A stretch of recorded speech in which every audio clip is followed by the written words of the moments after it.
you showing signs of wanting to do entrepreneurship at 13, for example, while you hear a lot of people and a lot of parents being against that, trying to keep you in school and focus on school, what was it like for you then? My parents were very supportive, and that is because of how my dad started.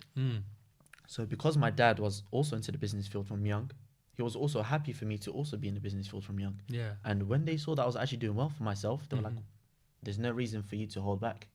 And they always knew I didn't get into how I actually got into the whole business venture, did I? I didn't speak about my love for that was just a little brief. Yeah, that was just the brief one. We're going into it now. Okay, so before I got into the business world, I had love for becoming a pilot. Yeah. I loved aviation. Okay, that was my dream. Well, to be honest, you know where it stemmed from? No, it didn't stem from it. Like, no one in my family is a pilot. You watched nothing? No, I never watched. I had a love for flying. Okay. Like, to this day, I believe I can do something magically, or I can start flying like I just had love for flying. Okay, I love being in the air. It's just a whole nother experience. Okay. And I always loved going on holidays, specifically boarding the plane. That was like the highlight of the whole holiday. Oh, wow. Just going to the airport and getting on that plane. Yeah. So I don't know where the love came from for it, but it was there. It's so, natural. From young, I had a very strong love for aviation. So that's when I started to dive into it. If a plane flies by, I will tell you the exact model of that aircraft. Wow. That's how deep I got into aviation. I bought my own simulator. I had a flight simulator at home. Wow. It's called X-Plane 11. It's a gaming software which actually is very realistic. Like every single button that's on the aircraft, all there, yeah. So then I wanted to do my PPL. That's a private pilot license, okay, which allows you to fly a single engine aircraft. The ones with the engine in the front. Yeah. Okay. There's a picture on your Instagram. Yeah, that's the picture on my Instagram. So that was my first lesson, and like I said, I was young. I didn't come with a family with the greatest of income, so we couldn't financially support me getting into this venture. Okay, so doing my private pilot license was very expensive at the time. For me to complete my private pilot license costs about 10 to 11 grand, and that wasn't something I was able to facilitate, nor my parents. Okay, so I used that as motivation to get into the business world. I was like, okay, money has to come from somewhere. Yeah, let me figure out ways to start making money. Okay, and for me to complete my entire pilot's license, it was actually 100 grand to go to flight school. Yeah. So I needed to figure out how I'm going to make 100 grand. So from young, I had that hunger and that drive. I need to make 100 grand to go to flight school. Yeah.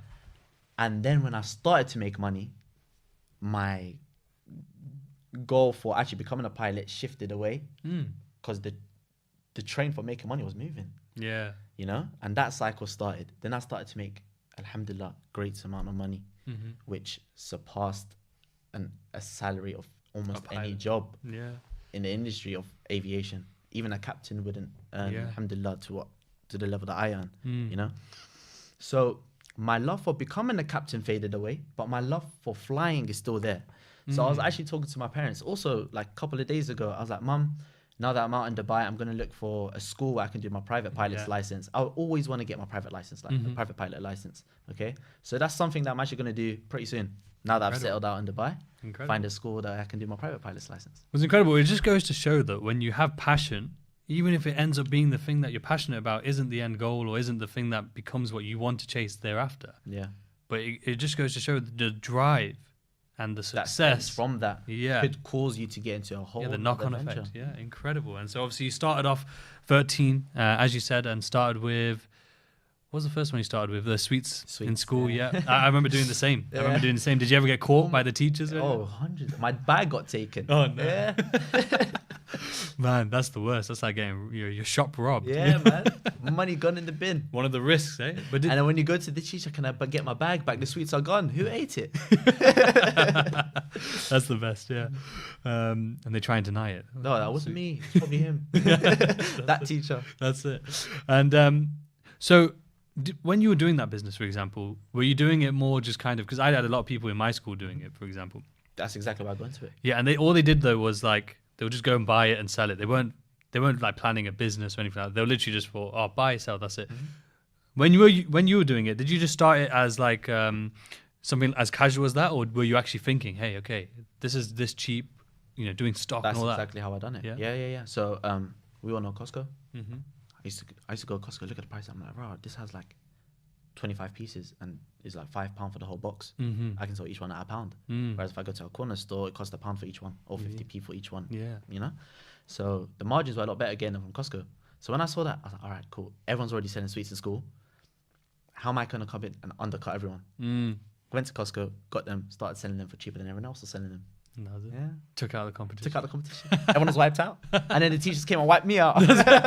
Oh, man. The big boss. Yeah. The corporations. That's it. They shut down the company. That's it, yeah. That's it. ZM Sweets. That's great, honestly. But it's amazing to hear that. It's amazing to hear because obviously you had that sort of mindset from the beginning then.